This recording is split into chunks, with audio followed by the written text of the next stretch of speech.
Now, if years go by and I'm still living in it, I haven't moved and I haven't changed anything. Now think about it, that's happening right in my own family. And then I'm going to tell God, I'm growing. Same problem you had a year ago. Because see, and at this time of year is when people start thinking about where we want to really go. People have goals. Goals are very practical. Set them, you can meet them. But most of us want to meet them with no discipline whatsoever. Anything without discipline is a problem. See, once you grow to maturity, God expects us to have self-control, not circumstantial control. And I'm pressing the issue of this. See, I want to be able, I made a statement last week, I want to be able to tell you where I'm going to be and not going to be 9 months ahead of time and never miss. It's okay to be able to say, I'm coming on Sunday morning, and then call an hour before and say, hey, I ain't going to make it. That's okay. But that's not ideal. God, if you read the book, every time he said he was coming, when he said he was coming, how he said he was coming, he showed up. Right or wrong. You really want to be successful? Get to that point. Make everything you say match what you do. Now here's what that means. Sometimes you're going to have to restrict yourself and stop trying to do too much. See, because that's another thing where we get tricked. Because sometimes my pride will make me want to stay at the top of the bottom. And then, I don't know if this has ever happened to you, but it's happened to me. Where you'll keep trying to do everything for everybody, or you'll volunteer to do things, then you get so much going that you come short on something. And when you come short, you get mad at the people who asked you to do it. They didn't have what is that? Look, I got 50 things going. Yeah, but nobody asked you to volunteer for the 51st. You follow? And this doesn't stop. It's a trick in the area. Yesterday, I was picking up food that my mama had ordered.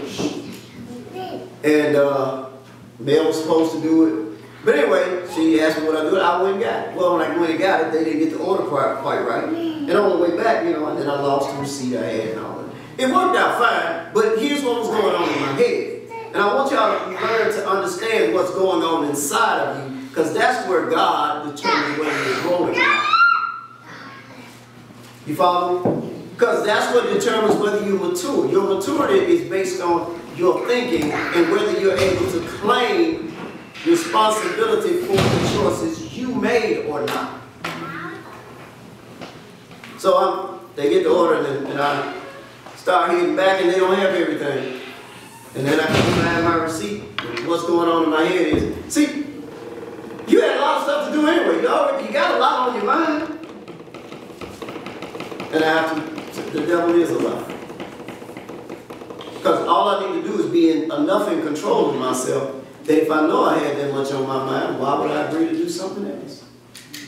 Why would you agree to do? Because I'm telling you, when you become mature, God holds you accountable for both the sins or coming short. I don't want you to hear like, oh, go to hell. But the sins, the coming short of omission and commission. See, if you run a business, if you're in the kingdom, if you represent something that's supposed to be valuable, anytime you come short, for whatever reason, it's noticed. Doesn't really matter why. The goal is to stop coming short. Well, in order to do that, you have to make the right amount of promises. Right? Because like a lot of people say, well, I ain't going to make no promises because I don't want to come short. Well, you'll actually never make any progress either. So that's what people do at the bottom. I ain't going to commit to nothing because I don't want to lie. Yeah, you won't lie, but you won't do anything either. And most of us just don't want any pressure. It absolutely amazes me what people call pressure now. Man, I gotta clean up my room and do my homework. Man, that's inhumane. We need to call child service, child protective services or somebody. They're gonna make you clean your own room and do your homework, and they took your cell phone. That should be against the law. That's called punishment. And that's where people are living. As a matter of fact, I'll talk about delayed gratification. People work 3 days, and at the end of the day, end of working, whoo, Lord, man, I'm tired. Now, I'm so tired that now I got to oversleep for the next thing I need to do. And I want you to understand that I did it because I'm tired. And then I can't figure out why I won't get rich. Habits. Yeah, I see it over and over and over.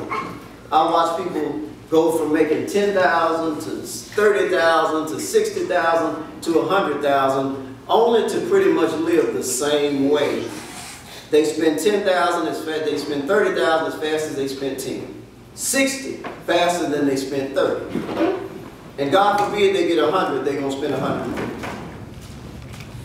And then keep saying, I'm gonna make my million. Why? So you can spend $1.5 million? Because if you don't get control of you, nothing's going to change. Now, here's the way, the only way you get control of you is understand you've never reached where you're supposed to be. Complacency is the killer. An idle mind is the devil's workshop. And what happens is once we think we've arrived, that's why I say the top of the bottom, you're just high enough up where you got